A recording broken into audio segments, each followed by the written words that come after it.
लड़की जो 10 साल पहले मर गई थी अचानक एक कुत्ते के रूप में अपनी माँ के पास लौट आई, लेकिन उसे याद नहीं था कि उसकी माँ को कुत्तों से बहुत डर लगता है। इसलिए जैसे ही उसकी माँ ने उसे देखा वह डर के मारे चीख पड़ी। इसलिए वह लड़की दुखी होकर घर से बाहर चली गई और दरवाजे के पास बैठकर अपनी माँ को पहचान दिलाने के लिए वो अपनी पंजे से दीवार पर एक तारा बनाने लगी, क्योंकि जब वह इंसान थी तब उसकी माँ उसे प्यार से तारा नाम से बुलाती थी और अगर 7 दिनों के अंदर माँ उसे पहचान लेती तो वह फिर से इंसान बन सकती थी। लेकिन अगर माँ उसे नहीं पहचान पाती तो वह हमेशा के लिए गायब हो जाती, क्योंकि 10 साल पहले वह एक सड़क दुर्घटना में मर गई थी। लेकिन मरने के बाद भी वह अपनी माँ का दुख नहीं देख पाई। इसलिए यमराज ने उससे एक शर्त लगाया, अगर वह उस जानवर के रूप में जन्म ले जिससे उसकी माँ को सबसे ज्यादा डर लगता है और फिर भी उसकी माँ उसे पहचान ले तो उसे दोबारा जन्म लेने का मौका मिलेगा, परंतु अगर माँ 7 दिनों में उसे नहीं पहचान पाई तो वह हमेशा के लिए मिट जाएगी। इसलिए इस शर्त पर यमराज ने उसे एक डरावने बड़े कुत्ते के रूप में बदल दिया और उसे याद दिलाया कि उसके पास सिर्फ 7 दिन है। इसलिए लड़की भागते हुए अपनी माँ के पास पहुंची, लेकिन जैसे ही वह घर में घुसी उसकी माँ ने डर कर उसे भगा दिया। लेकिन लड़की हार मानने वाली नहीं। राज्य में भूखमरी की समस्या खत्म करने के बाद रानी को लगा कि अब वह सिंहासन पर बैठ सकेंगी, लेकिन तभी शहर के सैनिकों ने खबर दी कि दुश्मन की विशाल सेना शहर पर हमला कर चुकी है। इसलिए रानी ने किले की दीवार पर जाकर युद्ध का नेतृत्व करने का फैसला किया, परंतु दुश्मन की सेना बहुत शक्तिशाली थी और उनके सामने टिक पाना मुश्किल था। इसलिए सैनिकों ने रानी को भाग जाने की सलाह दी, लेकिन रानी ने अपने सैनिकों के साथ लड़ने और बलिदान देने का निश्चय कर चुकी थी। इसलिए उन्होंने तलवार उठाई और अपनी गर्दन पर रख ली, किंतु उसी क्षण उस लप्पू आदमी ने प्राचीन इमारत के मॉडल में 2 आग की लपटें निकाली, जिससे युद्ध के मैदान में भी अचानक 2 आग की लपटें प्रकट हुई और दुश्मन की सेना पर हमला कर दिया, जिससे दुश्मन सेना डरकर भाग गई। और यह देखकर रानी को लगा कि निश्चित रूप से कोई देवता राज्य की रक्षा कर रहा है। इसलिए रानी उस देवता को धन्यवाद देने के लिए रात भर उसकी पूजा करने का आदेश दिया। लेकिन तभी उस लप्पू आदमी को अचानक छींक आ गई और उसकी सांस से एक तेज हवा चली, जिससे पूजा स्थल पर रखा हेलमेट कांसे के बर्तन में गिर गया और अगली ही क्षण वह हेलमेट युवक के पास आ गया और जब उसने उसे पहना तो उसे अपने पिछले जन्म की यादें आ गई।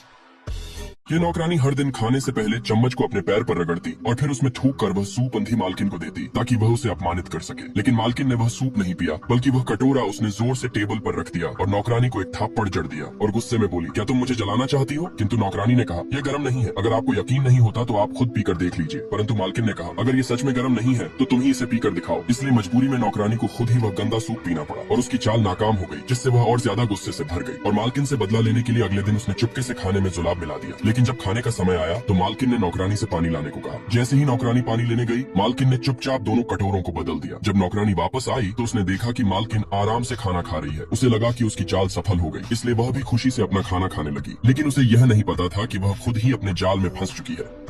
लप्पू आदमी अपनी दुख भरी जिंदगी से तंग आकर खुद को खत्म करने के लिए पुल पर खड़ा था, क्योंकि वह पिछले 20 सालों से अपनी किस्मत को आजमा रहा था। लेकिन आज सुबह जब उसने लॉटरी का टिकट खरीदा तो उसकी किस्मत बदल गई, क्योंकि वह 5 रुपए के टिकट में 1 करोड़ रुपए की लॉटरी जीत ली थी। लेकिन इससे पहले कि वह इस खुशी को महसूस कर पाता कि उसकी पुरानी गर्लफ्रेंड अपने नए साथी के साथ आ गई और लॉटरी का टिकट छीन लिया। जब उसने इसका विरोध किया तो उन्होंने उसे धक्का दे दिया, जिससे वह अलमारी से टकरा गया और सिर पर गहरी चोट लगने से वह जमीन पर गिर पड़ा और बेहोश हो गया। लेकिन उसी समय उसके हाथ में पहनी गई माला से सुनहरी रोशनी निकलने लगी और उसकी चोटें धीरे धीरे ठीक हो गई और जब वह दोबारा उठा तो उसने खुद को न केवल जिंदा बल्कि ताकत से भरा पाया। लेकिन इसी बीच उसे अस्पताल से फोन आया कि उसकी मां का निधन हो गया है, क्योंकि ऑपरेशन के लिए पैसे नहीं और उसकी पत्नी ने भी उसे छोड़कर जा चुकी थी। और इन सब दुखों की वजह सिर्फ गरीबी थी, जिससे वह गहरे दुख में डूब गया और बिना कुछ सोचे पुल से कूदने का फैसला किया। लेकिन ऐन वक्त पर उसकी माला फिर से सुनहरी रोशनी से चमक उठी और अगले ही पल समय पीछे लौट गया और वह फिर से पुल पर पहुंच गया।